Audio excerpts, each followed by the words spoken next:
Muito bem, Maurício Bonato, trazendo para você aqui na Escola de Narradores um conteúdo legal, né? Sobre narração esportiva para você que quer ser narrador, quer ser narradora esportivos, né? Vamos trazer muita coisa para você legal aqui no YouTube, certo? Já está inscrito? Você já clicou naquele sininho lá? Se você não está inscrito ainda, se inscreve, clica no sininho, porque aquele sininho vai te avisar quando eu estiver postando mais coisas aqui no canal e você vai ter acesso a mais informações, a mais conteúdo sobre a narração esportiva, certo? Vamos lá então. Vamos falar hoje das figuras, dos profissionais que atuam em uma transmissão esportiva. São técnicas de transmissão em TV, Web TV e streaming que eu passo para você aqui no canal, esse conteúdo muito legal, tá bom? Vamos lá. O narrador. O que o narrador faz? O narrador narra. Sim, o narrador narra. O narrador, ele é responsável por comandar toda a transmissão esportiva. O que isso quer dizer?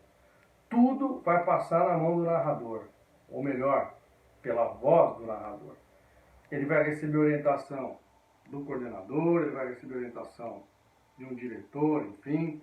A equipe pode se reunir antes, fazer uma reunião, qualquer coisa que aconteça vai passar na mão do narrador. O narrador vai distribuir o jogo, ele é o armador de toda a transmissão, certo? Então, tudo que acontecer na transmissão vai depender do ritmo do narrador, de como ele conduz a transmissão, quando ele vai chamar, existe a padronização, existe a linha editorial para isso, quando ele vai chamar comentarista, quando ele vai chamar repórter, quando ele vai chamar o comentarista de arbitragem, por exemplo. Então, existe tudo isso é sequencial, tudo isso é falado, tudo isso é trabalhado, pelo menos deve ser, ou deveria ser, né? E o narrador é o principal cara da transmissão. O narrador ou a narradora. É a estrela da companhia. Não adianta que é a estrela da companhia. Mesmo que o comentarista seja um cara espetacular, conhecido, quem conduz o jogo é o principal naquele momento. Então, eu brinco muito dizendo que é o piloto do avião. O avião vai decolar, você é o piloto do avião. Então, você tem que ter todas as qualidades, todos os requisitos, né, para poder ser um narrador esportivo. Você tem que ser o cara ou a cara, entendeu? Não tem meio termo. Não dá para ser meia boca para trabalhar num canal grande, não tem como. Então, você tem que ter muito estudo, você tem que ter muito preparo, você tem que ser um cara que sabe lidar com a equipe, tem que ter esse espírito de equipe, esse espírito de grupo, é muito importante. Então, a importância disso é muito grande na hora de fazer o trabalho, porque isso faz uma diferença danada para quem está vendo lá na televisão. Às vezes as pessoas nem sabem direito o que está acontecendo, de repente você não gosta do comentarista, teve algum problema com ele, essas coisas acontecem, né? Porque as relações são relações profissionais, mas também são relações pessoais. Claro que você tem que colocar o profissionalismo acima de tudo, né? Por quê? Porque quem está assistindo em casa não tem absolutamente nada a ver com isso. Então quem está em casa tem que ficar tranquilo, tem que ficar numa boa assistindo o seu trabalho e você tem que fazer o seu trabalho da melhor maneira possível, certo? Então esse é um toque que eu dou para você em relação ao narrador, a função do narrador dentro de uma transmissão esportiva. Legal? Não esqueça. Também tem outra coisa, o narrador pode ser apresentador do intervalo, apresentador do pré-jogo, do pós-jogo. Então, aquela postura na câmera, bonitinho, tal, coluna ereta, cabeça erguida. Você pode ter que ler lá o TP, que é o teleprompter, algumas letrinhas que colocam para você ler, se você estiver no estúdio, né? Enfim, improvisar bastante, saber conversar com a câmera, sorrir para a câmera, falar com a câmera, como se fosse uma pessoa muito querida que você tem e você quer falar com ela. Certo? Então, não esqueça disso, hein? O narrador também pode ser apresentador, é uma pessoa que comanda, a pessoa que domina, a pessoa que leva a transmissão praticamente nas costas, tá? Claro que eu não estou aqui querendo subjugar nenhuma outra função dentro de uma transmissão esportiva, muito pelo contrário. Mas o narrador é o principal. Daí vem o comentarista, que é o cara que vai dar a sua opinião, é a opinião forte da emissora. Forte não no sentido de ser polêmica, mas é a opinião que marca. Entendeu? Então, assim, tem que cada um saber dividir as suas funções E não vai querer o narrador comentar e não vai querer o comentarista narrar, certo? Senão a coisa não vai dar certo e vai dar problema para os dois. Vamos falar agora do comentarista. Comentarista. Podem ter um ou dois comentaristas numa transmissão. Pode ter um comentarista que é um ex-jogador, um ex-atleta, e pode ter um comentarista que é jornalista. Ou podem ter dois ex-atletas, ou podem ter dois jornalistas. Fato é que, com o tempo passando, os jornalistas acabaram perdendo muito espaço para os ex-atletas, né? Os ex-atletas aqui no Brasil começaram com o Luciano do Vale, lá na década de 90, trazendo ex-jogadores, especialmente o pessoal da Copa de 70, para comentar, né? Claro, são especialistas, sabem o que estão falando, conhecem do futebol, conhecem do esporte, conhecem os bastidores do esporte, mas eu acho que perderam um pouco a mão. Eu não sou contra o comentarista ex-atleta. Talvez há um pouco de exagero com o comentarista ex-atleta, mas, por outro lado, a gente tem que analisar tudo certinho. Talvez os jornalistas também não estejam tão bem preparados assim para fazer os comentários junto com os ex-atletas. Então, vai aqui um meia-culpa para nós, jornalistas, para esse pessoal que está chegando agora, a nova geração, nos prepararmos melhor, termos mais consciência de tudo, estudar mais tática, estudar mais a parte técnica, entender como funciona, entendeu? Porque, por outro lado, também não dá, na minha opinião, tá? Para colocar um ex-jogador para o cara ficar contando piada no meio da transmissão, entendeu? Tem que ter um algo a mais e tal. Nos programas tudo bem, eu acho que é mais entretenimento do que qualquer outra coisa. Mas eu acho que tem que haver um equilíbrio, uma mescla. Existem ótimos ex-jogadores que são comentaristas espetaculares, né? E existem jornalistas que nunca jogaram futebol que também são excelentes comentaristas, né? Fazem análises muito precisas, muito coerentes, enfim.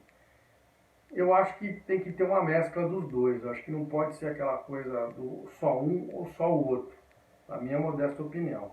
Acho que os dois têm condições perfeitas de trabalharem juntos, harmonicamente, numa boa, sem problemas. A gente acaba vendo de vez em quando alguns problemas, né, entre comentaristas e ex-jogadores aí, jornalistas, né, nos canais de televisão, enfim. Mas isso é uma coisa que sempre vai acontecer.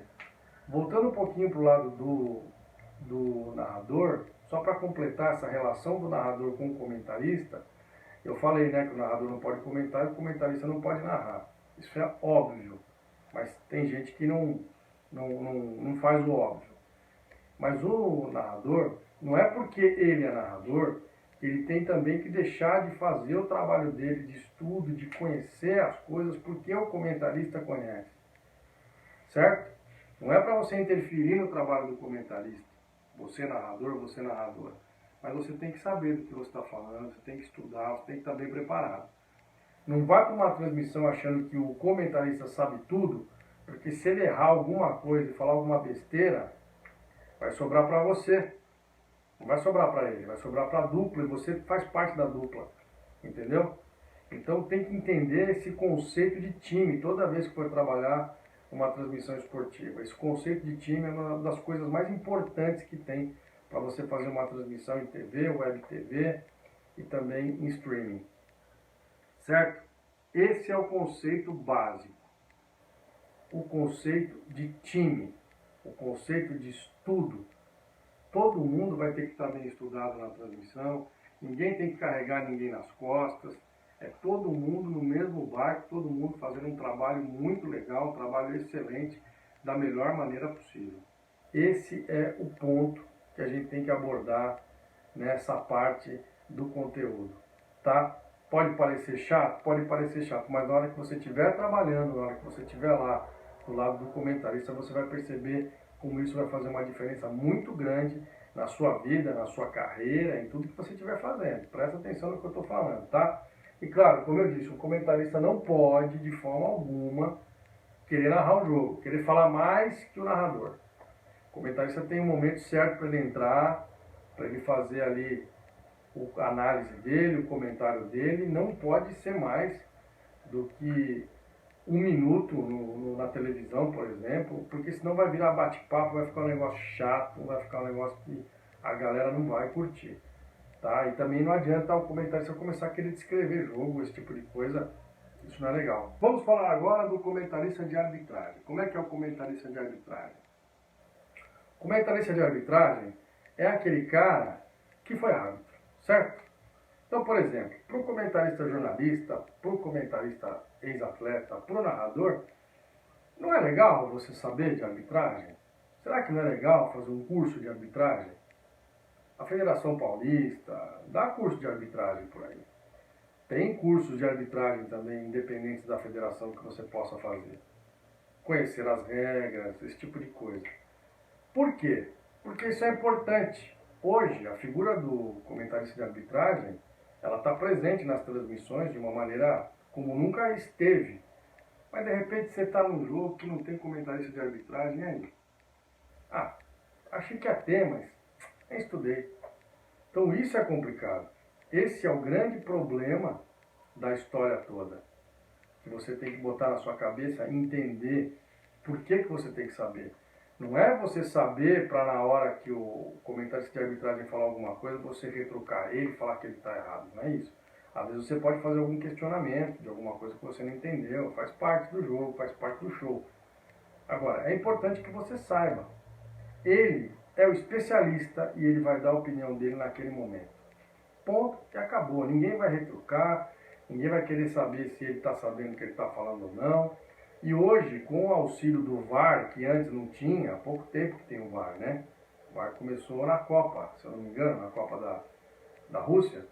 Então, assim, o VAR, ele veio para mudar muito o trabalho até do narrador, o trabalho do comentarista. Porque se o VAR errar, você vai ter que falar disso aí praticamente o jogo inteiro que o VAR errou. Se o VAR acertar, você também vai falar sobre isso. E o comentarista de arbitragem vai ser aquele cara que vai dar a chancela do que aconteceu. Se o VAR acertou, se o VAR errou, enfim. É esse tipo de coisa que você tem que perceber na transmissão. Por exemplo, é legal gritar gol no VAR. Depende da linha editorial, da padronização que a emissora vai querer fazer. Depende de muitos aspectos, de muitas coisas, entendeu? Você vai gritar ou não vai? Se os caras te deixarem livre para você fazer o que você quiser, te derem liberdade, o que você escolhe? Gritar ou não gritar? O gol na hora do VAR. Então é muito relativo, depende de muitas coisas, depende de muitos fatores que acontecem ali na hora, só no momento que acontece ali na hora do jogo. Certo? Mas o comentarista de arbitragem é uma figura muito importante. Ele vai analisar o que o árbitro vai fazer, o que os árbitros do VAR vão fazer, o que os assistentes vão fazer, o que o quarto árbitro vai fazer. Erros técnicos que acontecem dos árbitros, né? Erro de interpretação da regra mesmo. Mas enfim, é uma figura que antigamente não existia na transmissão e hoje existe. Então há que se adaptar a essa questão dos árbitros, né, nas transmissões. Eu acho muito legal ter o árbitro na transmissão, porque eu acho que cria uma certeza de que aquela opinião, pode ser até que você não concorde, mas a opinião do especialista é uma opinião isenta. Então, a opinião isenta que tem. Porque quando o narrador vai falar uma coisa, quando o comentarista vai falar uma coisa, às vezes pode soar como tendencioso. Tá? Foi tendenciosa essa opinião que ele deu, isso aí que ele falou, entendeu? Então, isso pode criar algum problema, especialmente com a audiência. Porque a audiência é o seguinte: falou bem do time dele, ok. Falou mal do time dele, você não serve. Eu cheguei a narrar vários clássicos, né? Real Madrid e Barcelona, foram 15 ao todo que eu narrei. Quando o Barcelona ganhava, eu torcia para o Barcelona. Quando o Real ganhava, eu torcia para o Real. E quando empatava, metade falava que eu torcia para um, metade falava que eu torcia para outro. Então assim, não tem meio termo. Quem está assistindo sempre vai tirar a conclusão, vai ficar bravo se você achar que um lance foi falta ou não foi. E o outro lado também vai ficar feliz ou vai ficar triste com alguma coisa que você falar. Os caras analisam o gol, se você grita maior um gol que o outro, entendeu? Então assim, eu procurava fazer tudo da melhor maneira possível, equilibrar as coisas para não ter problema. Mas às vezes o jogo, às vezes você está narrando um jogo, um clássico, e um time está engolindo o outro. Como você não vai falar isso? Tá, o time dá 3 ataques, faz 3 gols, e aí? Você não tem como não se empolgar com esse time, independente de ser um clássico ou não. Podia não ser clássico nenhum. Só que as pessoas que estão assistindo, elas não entendem dessa maneira, elas não veem a coisa dessa maneira. Elas acham que você está realmente torcendo para o outro time. Entendeu? Por que eu entrei nesse assunto? Entrei nesse assunto porque nunca você vai agradar ninguém. Nem o árbitro de vídeo vai agradar todo mundo o tempo todo. Só que a chancela dele é uma coisa diferente do que apenas o comentarista ou o narrador darem a opinião deles do que aconteceu. Certo? Vamos falar agora dos repórteres numa transmissão. Aqui, entenda que eu estou colocando uma transmissão padrão de futebol, tá? Uma transmissão padrão de futebol, uma transmissão que todo mundo já viu pelo menos uma vez na vida, mesmo quem não goste de futebol, certo? Você que está aí escutando tudo que eu estou falando e me assistindo, talvez você não goste de futebol, mas imagine uma transmissão de futebol como ela funciona dessa maneira aqui, tá? 2 repórteres, um para cada time. Um time vai ter um repórter, outro time vai ter outro repórter. Essencialmente, o que acontece com os repórteres? Os repórteres são aqueles caras que vão acompanhar o time na semana toda. O repórter homem ou a repórter, entendeu? O repórter ou a repórter. Eles vão acompanhar o time a semana toda, eles vão estar sabendo de todas as informações de bastidores, eles vão estar sabendo o que aconteceu durante a semana com aqueles jogadores e tal. Às vezes um jogador passou mal durante a semana, teve um problema, aí ele não está legal para o jogo, e esse repórter vai ter acompanhado toda aquela situação que aconteceu, enfim. O repórter, a gente chama de setorista, né? Que a gente fala no jargão aí popular do jornalismo. Então ele vai ter essa noção para poder passar para as pessoas como é que são as informações dos times. Então ele vem com a informação, com a bagagem que ele vai ter durante a semana, né? Aí ele chega na transmissão, certo? Ele vai fazer o pré-jogo, ele pode fazer a chegada dos times, aquelas entrevistas quando os jogadores, você já viu? Quando os jogadores estão descendo do ônibus, passando ali pelo corredor para ir até o vestiário, eles podem fazer alguma entrevista se for permitido, eles podem entrevistar dirigentes sobre qualquer assunto, eles podem entrevistar técnicos, se o técnico quiser falar, até algum jogador, se ele quiser bater um papo antes. Geralmente eles passam direto, mas ali o repórter está registrando naquele momento, sem problema nenhum, certo? Outra coisa importante, tá? Desses 2 repórteres. Quando for começar o jogo, eles vão sempre falar com os técnicos. É tudo padronizado isso aí, é tudo uma linha editorial que é seguida, né? O narrador chama o repórter está com alguém, ele entrevista, tal, e fala o que ele tem que falar, perguntas curtas e rápidas ali no banco de reservas mesmo, e está tudo bem, né? Dá um destaque também ali que a gente chama de destaque inicial, uma informação que ele pode falar do time e beleza. Durante o primeiro tempo, ele vai acompanhar tudo o que aconteceu durante o jogo, na transmissão, vai informar quem tomou cartão, se tem alguém machucado, se ele observar alguma coisa diferente ali na arquibancada, ele vai falar alguma coisa, né, o que aconteceu no banco de reservas, enfim. Isso, os 2 repórteres, o repórter do time A e o repórter do time B. Quando chegar o intervalo de partida, acabar o primeiro tempo, o que o repórter vai fazer? Ele vai entrevistar os jogadores que estão saindo do primeiro tempo, saber como é que foi esse primeiro tempo, o que é bom fazer para mudar, o que é bom fazer para tentar ganhar o jogo, qual a estratégia, enfim. Aquela entrevista de 10 segundos que vai ser feita na saída de campo. Tem que estar a postos, tem que saber perguntar, entendeu? Não é só chegar lá e falar qualquer coisa, tem que saber perguntar. Enfim, deu intervalo, ele vai ficar ligado em alguma coisa que pode acontecer, conversar com os outros repórteres também que estão por ali, de rádio, enfim, e vai de outras TVs, né, web TVs e streaming, e vai continuar o trabalho dele. Quando voltar para o segundo tempo, geralmente ele vai dar a informação de quem saiu, ou se houver uma substituição, né?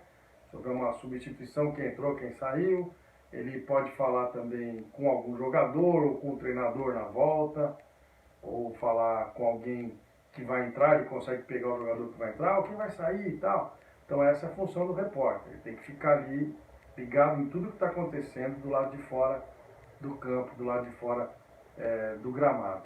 Começou o segundo tempo, mesma coisa, ele vai prestar atenção na transmissão, vai passar algumas informações importantes, ele vai ficar geralmente perto ali do banco de reservas, perto até do mesário ali para pegar alguma informação de cartão, alguma coisa, e vai dando as informações dele.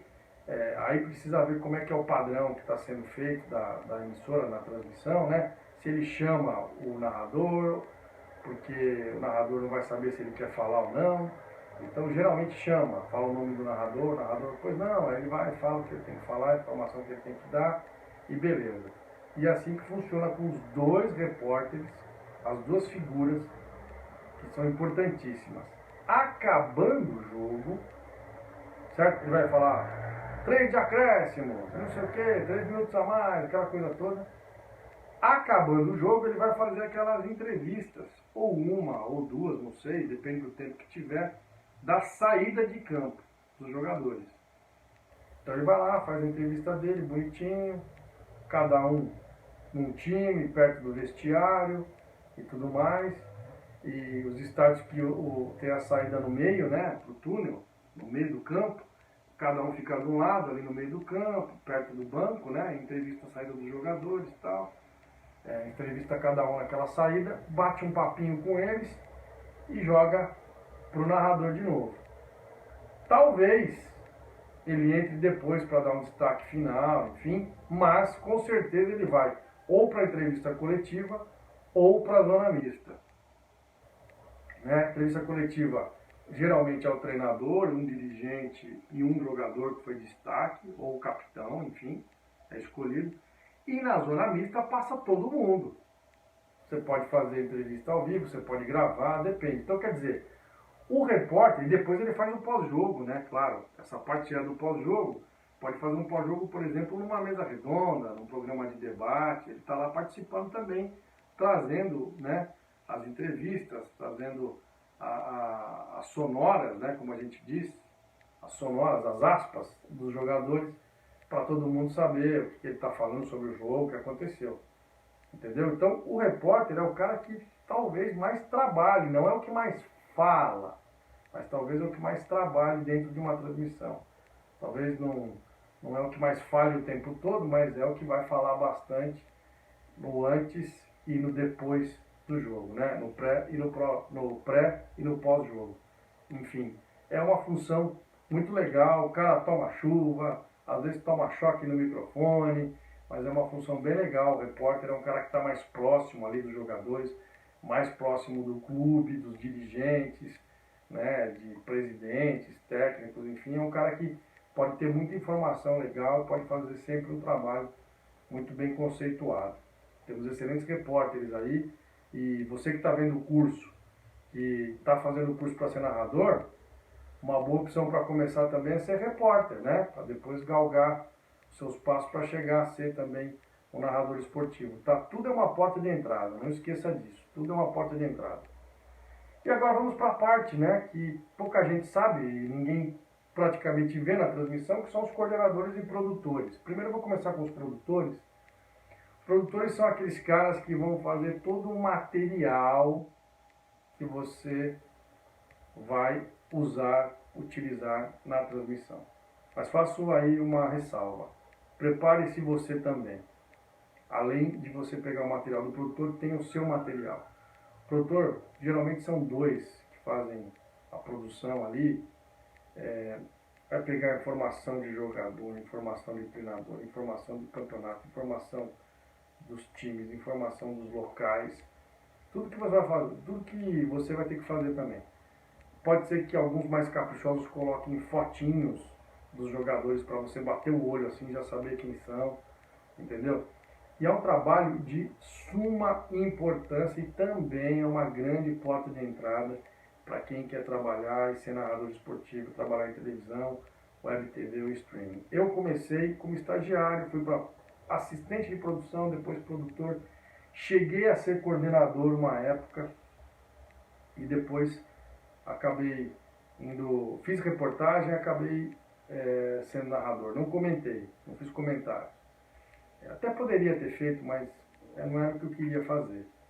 Então assim, foi uma escadinha que eu fui subindo degrau a degrau com o tempo, mas eu sempre deixei claro para todo mundo que eu queria ser narrador. Eu me preparei para isso. Quando eu entrei para trabalhar, eu já tinha noção do que era ser narrador. Eu comecei a aprender com as pessoas, comecei a ver as pessoas fazerem, comecei a criar o meu jeito, criei um método para estudar, né? O método Bonato para você estudar e tal. E aí a coisa foi acontecendo, a coisa foi fluindo e eu consegui chegar onde eu queria. Né? De 96 para 2004 demoraram 8 anos. Eu fiz algumas outras funções nesse período, muito mais produção desses 8 anos, que é uns 6 anos. E aí consegui chegar lá para ser narrador. Então a função de produtor é uma função que é pouco valorizada por quem trabalha no meio, então eu acho que você devia valorizar mais os produtores, você que quer ser narrador. Quando eu falo para você se preparar, é porque se o produtor não conseguir fazer o trabalho dele direito, você não vai poder jogar a responsabilidade em cima dele.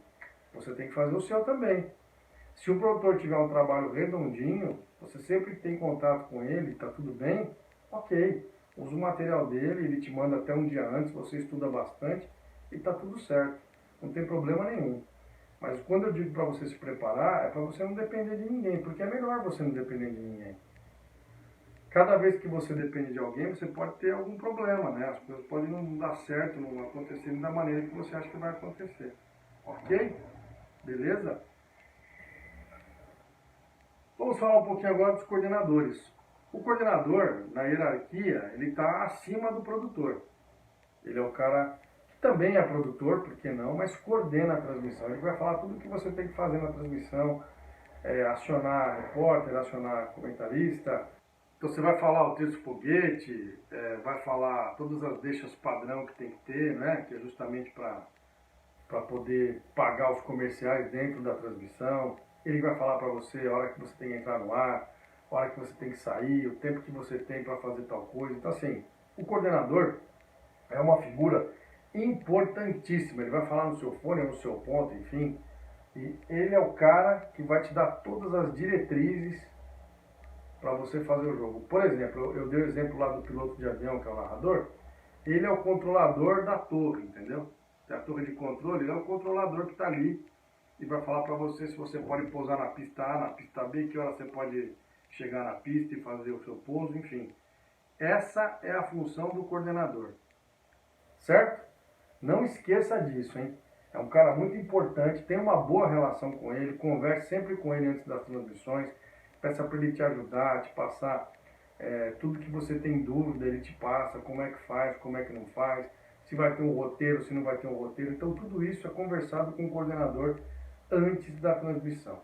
É muito interessante você ter essa afinidade com ele de trabalho, porque quanto mais afinidade você tiver, quanto melhor for o trabalho de vocês em conjunto, melhor vai ser a transmissão que você vai fazer e, por consequência, melhor vai ser o seu trabalho, certo? Então, essas foram algumas dicas que eu passei, né, das figuras, os profissionais que trabalham em uma transmissão esportiva. O narrador, o comentarista de arbitragem, comentarista ou comentaristas, né, comentarista de arbitragem, repórteres, 2, coordenadores, pode ter mais de um também, e produtores também podem ter mais de um. Então são essas pessoas que fazem uma transmissão. Vamos imaginar que são 2 coordenadores, 2 produtores, um narrador. Então vamos lá. 1, 2, 3, 4, 5, 6, 7, 8, 9, 10. 10 pessoas, tirando a parte técnica, né? Tirando o diretor de TV, os cinegrafistas, os câmeras, né? O pessoal que trabalha, que ninguém vê também. Tirando esse pessoal, são esses 10 mais ou menos, de 8 a 10, que trabalham em uma transmissão esportiva e realmente podem fazer a diferença, todo mundo trabalhando em conjunto. O ideal é que todos tivessem reuniões para saber exatamente como vai ser a transmissão, né? Reuniões antes da transmissão, obviamente, né? Durante a semana da transmissão, uma transmissão muito importante, uma final de campeonato, é uma transmissão que chama muita atenção, né? Então seria o ideal isso. Mas nem sempre isso acontece. Então você tem que saber exatamente a tua função e o que você tem que executar ali durante a transmissão esportiva. Valeu? Aqui é o canal Escola de Narradores com Maurício Bonato no YouTube. Você tem um conteúdo legal aqui para você sonhar, se preparar em ser um narrador esportivo ou uma narradora esportiva, tá bom? Valeu! E tem mais vídeos para você ver no canal aí, hein? Se você ainda não se inscreveu, se inscreva. Se depois que você se inscrever, você vai lá no sininho, se você quiser, clica no sininho e aí você vai ter as notificações de tudo que eu estiver postando de novo para você. Tá legal? Valeu! Aquele abraço, Escola de Narradores com Maurício Bonato, aqui no YouTube.